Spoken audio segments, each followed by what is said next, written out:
Going on, Big Motor? Not much, bro. What up? Man, it seemed like you went in the garage and came out with some more power in that engine this year. The frame is looking pretty good, and diving into last year in reference to year two. Year two is always that learning curve because teams have that book on you, and they start to study tendencies and things like that. And you dealt with a COVID year where the NFL basically showed everyone how much of a passing league it was. So, how hard was it for you to transition from a power run scheme to a more zone run scheme? I wouldn't say it was hard. It was just all about adjusting. It took time. I felt like I got it down packed, and that's what it was. I wouldn't say it was too hard. Right. And you do have another year, with those same guys that you played with up front. How much of playing with the same guys this year plays to your advantage? Oh man, a lot. We know each other. We can build off of what we did last year, and like I say, we just keep building that bond, and then basically the sky's the limit from there. You know what I'm saying? Absolutely, man. I'm expecting some big things from you this year. Welcome back to football and enjoy camp, my guy. For sure, appreciate it, bro. Hey, Devin, John Worrell with the AP. What up? I know how prideful you are, and I'm just wondering, after the rookie season you had, do you feel that last year was up to your standard? I mean, there are, do you feel that way? I feel like it was decent. Of course, I'm always feel like I can do something better. Feel like the team can do something better, but that's just what it is.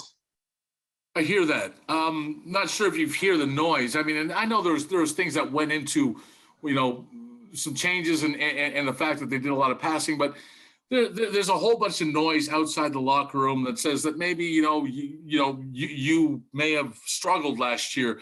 Do you hear that noise, and how much might that drive you?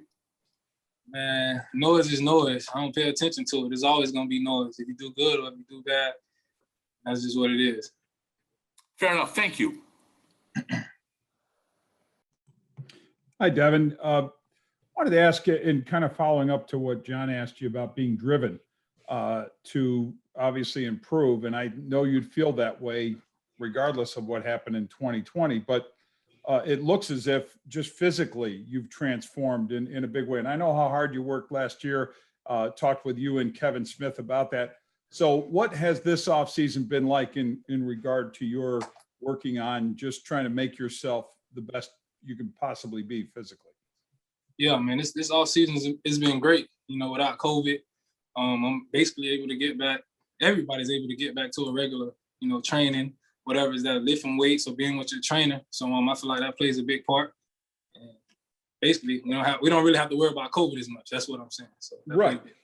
And in that regard, what have you noticed about your own? I mean, we can, physically, the difference has been apparent to a lot of us just kind of looking at you, but you from yourself, how much of a difference do you feel physically where you are now, say, as opposed to a year ago or even going back to your rookie year? Yeah, feel like I got stronger or whatnot. That's always the goal, to try to get basically be better than you was last year. So I added in that aspect, and I feel great going into year 3, man. And last thing, I know you had talked with me a year ago about it's not a workout, and you're not feeling it unless you actually feel the pain. And those hills you ran and all of that, which sounded just incredible. In terms of what you focused on besides the physical aspect, is there a part of your game that you feel you needed to address or needs to be addressed the most, that you're kind of going to carry that through this offseason and then, of course, into training camp? To be honest, man, everything has to be addressed every year. Probably hear that a lot. That's the truth. That's what it is when it comes to this game. Of course, you're going to do what you do well, but you're always trying to find ways to better everything. Okay, Devin, thank you. Mm-hmm. Hey, Devin, John Scott, good to see you. How you doing, John? Good. Do you have any specific numbers? Like, do you weigh more, anything like that, that you could give us that show tangible differences with your body from last year to this year? I mean, I probably weighed 2 pounds more. That's it, bro. I mean, of course, I mean, I got bigger. I feel bigger, but added more muscle. That's all I can say. That's about it. No, that's good. Again, we all see it. I just didn't know, some guys, they track body fat or they track, again, body weight. So I just didn't know if you had anything tangible, that we could specifically reference rather than saying he looks more yoked than a year ago. When you looked at film from last season, what was kind of your self-scouting report? And then how did you take what you saw there and look to, what were the areas then you look to improve upon based upon what you saw from your game on film last season? Yeah, man, it's like I said, it's everything. Reads, catching the ball, blocking, everything, and just going into the offseason, that's what you got to work on. That's just like as a receiver, you go out, okay, I look at what I did this year. Okay, I ran this route wrong, or it could be better. This is working on the small things, and that'll lead to big things, bro.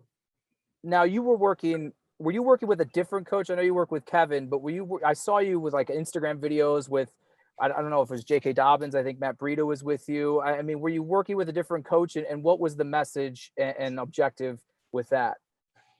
Yeah, so like I said, I was able to go back with an actual trainer, because there's no COVID. Yeah, so I went and worked out with Nick Hicks down at a place called Perform. We had a lot of guys out there. And that was the message, just find ways to get better. I wanted to be with a great group of guys. That's what we had down there. That's what it was about, getting better. Thanks, Devin. Mm-hmm. Hey, Devin, Sal here from WGR. Thanks for doing this today. What's up, Sal? How are you, man? Hey, good to hear. Hey, what has Matt Breida meant to the running back room? And, what do you just give us your impressions of him on the field? Yeah, man, he's a true pro. That's the first thing that you see, just how he carries himself off the field and how he goes about his business on the field. And I think he was a great addition, to our team and later on, our backfield as well. Yeah, so he fits in perfect, I would say. And, I know kind of an odd question for you. I know you went to American Heritage in Florida. Isaiah also went to American Heritage, but I don't think there's the same school, right? Yeah, so it's under the same owner, but it's in two different parts of Florida. But you know what I'm saying? Yeah. That makes sense. I don't know if that makes sense to you. Well, it wouldn't be the same football team necessarily. It's not the same football team. It's just under the same owner. So it's one in one city, one in another. So gotcha. Two different teams. Okay. I mean, if you were the same age, you wouldn't have been teammates necessarily. You wouldn't have played, No, I played against them, but we played against each other, yeah. I think you were Delray Beach, you was Plantation, right? I think that's the difference, right? That's correct. Okay. Awesome. I just wanted to clear that up because I saw it both listed as American Heritage, but I knew that I didn't think you were together. So I wanted to make sure on that. Thank you. Yeah. Okay, thanks.